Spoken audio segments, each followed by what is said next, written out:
আমি অঙ্কিতা। আমার নতুন একটি ভিডিওতে তোমাদের সবাইকে ওয়েলকাম। কেমন আছো তোমরা সবাই? আশা করছি সবাই খুব ভালো আছো, আর আমরাও বেশ ভালোই আছি। বড়দের প্রণাম ও ছোটদের অনেক অনেক ভালোবাসা দিয়ে আজকের ভিডিওটি শুরু করছি। দেখতে থাকো, সারাদিনে কি করছি না করছি সবটাই তোমাদের সঙ্গে শেয়ার করব। আশা করছি ভিডিওটি তোমাদের খুব ভালো লাগবে। চলো দেখতে থাকো।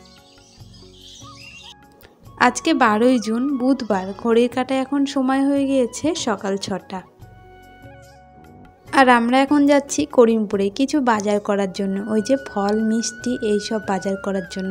আর আরিয়ান সোনাকে কিন্তু আমি আমার মায়ের কাছে রেখে গেলাম। আরিয়ান সোনা কিন্তু আমার মায়ের কাছে বেশ ভালোই থাকে, ওই যে বলতে গেলে কিন্তু কান্নাকাটি করেই না। আর আমি আমার মায়ের কাছে রেখে কিন্তু নিশ্চিন্তে যে কোনো জায়গায় যেতে পারি। আর তোমাদের সাথে কথা বলতে বলতে করিমপুরেও পৌঁছে গিয়েছি। আর করিমপুরে পৌঁছেই প্রথমেই চলে এসেছিলাম আমরা একটা মিষ্টির দোকানে। এখানে এসেছিলাম মিষ্টি আর দই কিনতে। বেশি দেরি হয়ে গেলে না এই দোকানটায় মিষ্টি আর দইটা কিন্তু পাওয়া যায় না, সেই জন্য আমরা বেশ তাড়াতাড়ি এসেছিলাম। তারপরে ওই যে মিষ্টি দই কেনার পর চলে এসেছিলাম ফল কেনার জন্য। এখান থেকে কিনে নেব আম। আসলে জামাই ষষ্ঠী বলে কথা, জামাইয়ের তো একটা দায়িত্ব থাকে, আর আরিয়ানের বাবা বলতে গেলে এই দায়িত্বটা কিন্তু বেশ ভালোভাবে পালন করে। করিমপুর থেকে দই মিষ্টি আর আম কিনে চলে এসেছিলাম মহিষবাথানে। আর এখান থেকে কিন্তু কিনে নিচ্ছিলাম তালশাঁস। এটা খেতে আবার আমার খুব ভালো লাগে, তো এই যে কয়েকটা তালশাঁস কিনে নিলাম। তারপর চলে এলাম একটা কাপড়ের দোকানে। মা আসার সময় টাকা দিয়েছিল, আর টাকা দিয়ে বলেছিল যে তোদের যা পছন্দ সেটাই তোরা কিনে নিস। আর আরিয়ানের পাপা এখানে এই যে একটা টি শার্ট পছন্দ করলো। অনেকগুলো টি শার্ট বার করেছিল, তো তার মধ্যে কিন্তু এটাই ওর পছন্দ হলো। তো আমারও বেশ ভালোই লাগছিল, তো আমি বললাম এটাই তুমি নিয়ে নাও, আর এটা না তোমাকে পরেও খুব ভালো লাগছে। আর এই টি শার্টটাই কিন্তু আরিয়ানের পাপা নিয়েছিল। তারপর আমরা চলে এসেছি বাড়িতে। আর এখানে দেখো আরিয়ান সোনা কি সুন্দর খেলা করছে। মা কিন্তু শুধু তার জামাইকে না, আমাকেও বলেছিল কিছু নেবার জন্য। আমার যা পছন্দ, ওই শাড়ি না চুড়িদার নেব, তো সেটাই পছন্দ করে নিতে বলেছিল। কিন্তু আমি মাকে বললাম যে না, আমি দোকান থেকে নেব না, আমি ওই যে অনলাইনে কিছু একটা অর্ডার করে দেব। তার জন্য আর দোকান থেকে কিছু নেইনি। ওই যে আরিয়ানের পাপা এই গেঞ্জিটা নিয়েছে। আর এর মাঝে কিন্তু বেশ কিছুটা সময় পার হয়ে গিয়েছে। ওই যে স্নান টান করে কিন্তু আমরা রেডি হয়ে নিয়েছি। ওই যে আরিয়ানের পাপা যে টি শার্টটা আনলো সেটাই কিন্তু ও পরেছে, আর আমি একটা সাদা কালারের শাড়ি পরেছি। আমাদের দুজনকে কেমন লাগছে সেটি কিন্তু অবশ্যই তোমরা কমেন্ট করে জানিও। আর আরিয়ান সোনাকেও রেডি করিয়ে দিয়েছি, আর আমি তো নিজে রেডি হয়ে গিয়েছি, সেটা তো তোমরা দেখলে। আমরা এখন যাব ষষ্ঠীতলায়। এই নিয়মটা তোমাদের কাদের কাদের আছে জানি না। এই যে ষষ্ঠীর দিন কিন্তু আমরা উপোস করে থাকি, আর ষষ্ঠীতলায় আসি, এসে ওই যে পুজো করি, তারপর বাড়ি গিয়ে উপোস ভাঙি। আর আজকে কিন্তু আমরা ভাত খাই না, ওই যে চিড়ে টিড়ে এইসবই খাই। তারপর ষষ্ঠীতলায় এসে কিন্তু আমরা বেশ অনেকক্ষণ দাঁড়িয়ে আছি, এখনও কিন্তু ঠাকুরমশাই আসেনি।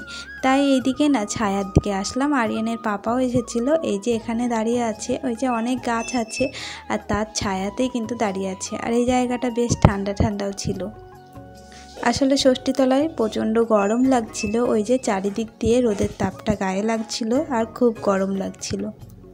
আর এখানে এসে আমরা কয়েকটা ছবি তুলছিলাম, আর ওই যে দাঁড়িয়ে দাঁড়িয়ে কিন্তু গল্প করছিলাম। মা যদিও এসেছে, কিন্তু মা ওই যে ষষ্ঠীতলাতেই বসে আছে। তারপর এই যে আবার এদিকে চলে এলাম। আর এই যে এখন কিন্তু একটা পুচকুকে কোলে নিয়েছি। এটা আমার একটা বাড়ি পাশের পিসির ছেলে, কি ছোট্ট না, ওর বয়স হচ্ছে 2 মাস। ওই যে কোলে নিয়ে কিন্তু বেশ ভালোই লাগছিল। আর কোলে নিয়ে ভাবছিলাম আমার আরিয়ান সোনাও একসময় এতটুকুই ছিল। তারপর ওই যে ঠাকুরমশাই চলে এসেছে, আর আমরা কিন্তু পুজো দিচ্ছি এখন। আর এই যে আমার পাশে আমার মা কিন্তু ওই যে আমার দেওয়া শাড়িটাই পরে এসেছে। যদিও এত গরমে ওই যে শাড়িটা পরে ঠিক মতো দেখানোই হয়নি মাকে, তবুও তোমরা জানিও আমার মাকে এই শাড়িটা পরে কেমন লাগছে। আর এই যে শাড়িটা দিয়েছি আমি আমার মাকে, আমার মার আবার শাড়িটা নাকি ভীষণ পছন্দ হয়েছে। আর এদিকে কিন্তু ঠাকুরমশাই পুজো শুরু করে দিয়েছে। জানো তো আমাদের এখানে এই ষষ্ঠী পুজো হতে হতে না অনেকটা দেরি হয়ে যায়, ওই 2-2:30 বেজেই যায়। আজকে আবার অনেক দেরি হয়েছে। আর আমাদের এদিকে একটা নিয়ম আছে, ওই যে ছোট বাচ্চার কিন্তু এই ষষ্ঠীতে আবার ওই যে মাথা ন্যাড়া করে ষষ্ঠী নেয়। আর এটাই একটা বাচ্চা এখানে ষষ্ঠী নিচ্ছিল। তোমাদের কার কার এই নিয়মটা আছে সেটা কিন্তু আমাকে অবশ্যই কমেন্টে জানিও। আমার আরিয়ান সোনাও না এর আগের বছর নিয়েছে। তারপর এই যে আমরা বাড়ি চলে এসেছি, আর এখন কিন্তু ওই যে আমটাম এগুলোই কেটে নিচ্ছিলাম। আর এদিকে কিন্তু আমার মা জামাইয়ের জন্য সব কিছু সাজিয়ে দিয়েছে, আম, কলা, মিষ্টি, দই, তালশাঁস এইগুলোই কিন্তু সাজিয়ে দিয়েছে। আরিয়ানের পাপা যেহেতু চিড়ে খায় না, তাই কিন্তু মা আরিয়ানের পাপাকে চিড়েটা দেয়নি, ওই যে ফল, দই, মিষ্টিটাই দিয়েছে। তারপর এই যে আরিয়ানের পাপাকে দেওয়ার পর কিন্তু আমাদের জন্য চিড়ে, দই, মিষ্টি আর আম নিয়ে নিয়েছিলাম। যদিও উপোস করার পর এরকম মিষ্টি জিনিস খেতে একদমই ভালো লাগে না, কিন্তু ওই যে কিছু করার নেই, খেতেই হবে, কারণ ওই যে আজকে তো ভাত খেতে পাবো না, তাই এইগুলো খেয়েই সারাদিন কাটাতে হবে।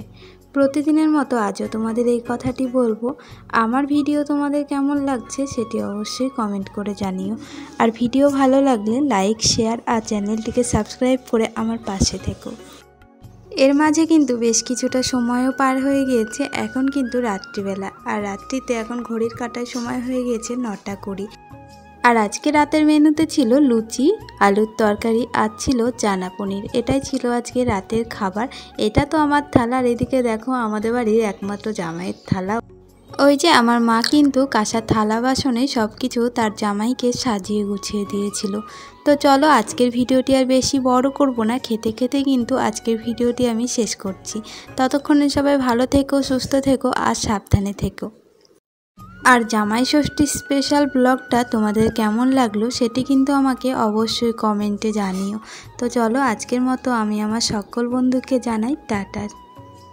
আর ভিডিওটি প্রথম থেকে শেষ পর্যন্ত দেখার জন্য অনেক অনেক ধন্যবাদ।